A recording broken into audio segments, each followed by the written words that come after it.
Hello, this is Joe. Welcome back to the channel. Mail call! Well, we haven't done a mail time in a while. I have 3 things to show you today sent to me by viewers and friends alike. The first one is going to be this yellow envelope sent to me from Abel's Typewriters in Santa Ana, California.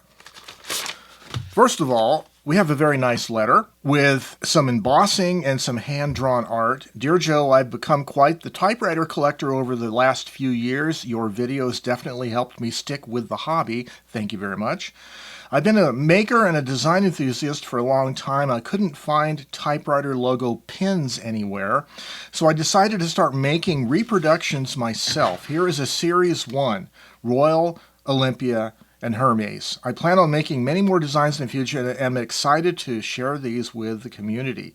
Abel from Abel's Typewriters. Well, let's see what we have here. Oh, wow. So, he's done a really cool job of making these and packaging these. So, let's first of all look at the Royal and the back of the package there. And then the Olympia and the back of the package. He's done a really good job on the packaging, the presentation, and of course the Hermes in two-tone, what is it, green and black? Wow, really cool. He plans on making more designs in the future and excited to share with these with the community. He didn't really indicate in his letter how he's going to share with them, but maybe look at the Facebook typewriter groups online, and there may be more to that. So, really cool pins. I think what I'm going to do with these pins is I'll probably give these away at the next public type-in event that we have in Albuquerque. So I'm going to pass them through my hands to other people. Thank you very much, Abel. I really appreciate it. And now, I have a bulletin just handed to me. If you like this program, please like and subscribe. I don't know what that means. Well, the next mail item came to me in a box, a package, and in the package was this beautiful kind of olive-y green envelope with some beautiful gold lining on the inside of the envelope, and in this was a very nicely typed letter from Aldo Fezzi. And Aldo lives in northern Italy. I think he says here that it's on the Austrian border. Anyway, he lives in a rural area. He has 50 head of dairy cattle. He's a 3rd generation breeder of cattle. And he is a typewriter enthusiast. Really beautiful quality of paper, and his typing is really nice too. But what he shared with me besides this wonderful 3-page letter was this box. This is a Pelican ribbon spool for a manual typewriter, and it says on the box it is for ABC, Adler, Alpina, Continental, Erica, Facet, Ideal, Imperial, Mercedes, Olympia, Optima, Princess, Remington, Royal, CMAG, Tippa, Torpedo, Triumph, etc. This is a new old stock. It's Pelican branded. You might be able to tell that it's like a bubble package, a plastic bubble package. It's never been opened. And what it is a carbon film, plastic film ribbon that's a multi-strike carbon film ribbon for manual typewriters. So the idea is you put this in a manual typewriter and you'll be able to get that carbon film impression, kind of like a Selectric or a daisy wheel typewriter. Now, I have not opened it. I don't think it takes eyelets. I mean, I think it's for the type of typewriters that don't use eyelets. Just reading on the brands it's compatible with. So this is a DIN size spool. It's 1/2 inch. It's 50 meters or 55 yards long. It's black, multi-strike. So I'm going to do a review of this ribbon in the future. I'm going to use it on one of the compatible machines, and I'm thinking it's going to be on my Optima Super because the Optima has such a pleasant looking typeface. I think this would work really well for it. So look forward in the future to a video about using this plastic carbon film ribbon on a manual typewriter and see how well that works. It's really cool, and I wish they made these new so that you can still buy these. We'll see, though. We'll see how much I get along with it. Oh, yeah, there's also a paper in here. Pelican, advertising Pelican products like correction fluid and how to use what they call the Blanco film, which are the little cover-up things for correction. Anyways, okay, a little advertisement, a little office supply advertisement there. Really looking forward to trying out this ribbon. And again, I want to thank Aldo very much for his beautiful letter and his nice thoughts. Thank you very much.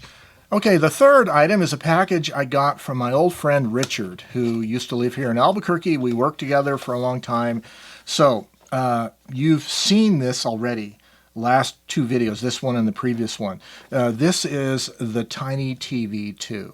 And Richard was so kind enough to send this to me already preloaded with video clips from this YouTube channel, which I thought was so cool. And when I received it and figured out how it worked, and the fact that there's a little app that you load on your computer, either Mac or PC, that you can use to transcode normal videos into the format that this takes. Okay, here is the package. So these are made by a company called Tiny Circuits. They have a website, of course. Here is the box. They also make a kit version you can build yourself and a clear-bodied version. So let's pull it out of the packaging here. Oh, there is a QR code that shows you how to load videos onto it. There's a little advertisement of it. Okay, so what it is, it has two items to it. First of all is a tiny remote control. There's volume up and down, channel up and down, and power on off right here. And then the Tiny TV itself. So this is styled after a kind of a console or floor standing television set back in the 1950s or 60s. Kind of reminds me of some of the television sets I worked on back when I was a TV repairman in the 80s. And those TV sets would have been old by then. So it even has the little fake cooling slots for the back of the TV set, because these were tubed TVs. The little bump in the back of the body for the neck of the CRT. This is your USB-C connector recessed in there, or the USB port. A couple screws. This is the power button right here. And then this is a fake speaker grill, I guess, but there's a volume knob that turns with tiny fingers, and a channel up and down knob. If the Tiny TV has not been turned on in a while, you have to press this button. Otherwise, once it's been turned on, you can turn the power on and off with the remote. So let's see if... Yeah, so you have to initially turn it on. As soon as you turn it on, it's going to start playing.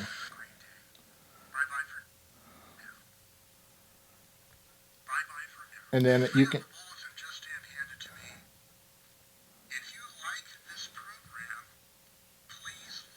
And then we can turn the volume down and up,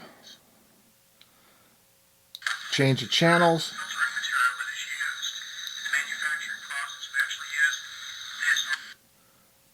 I think this little hole right here is the port for the remote, so it has a fairly narrow angle. If you turn it off to the side, the remote won't work. You have to be able to point it at that hole.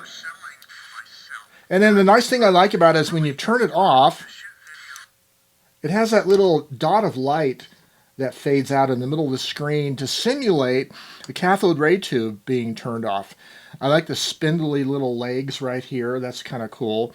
And there is a light that lights up here when you plug it into a USB-C port. On your computer, it shows up as a thumb drive. Okay, go ahead and open up the Tiny TV converter that you downloaded. Okay, so you want to click the Open Video button in order to find the video that you want to transcode. You're going to select the kind of Tiny TV you have. This is the Tiny TV 2. There's also the Mini and the DIY Tiny TV kit. Then you're going to choose the scaling options to contain or letterbox it, to cover or zoom it. I think that's what I had, cover or zoom, or fill or stretch.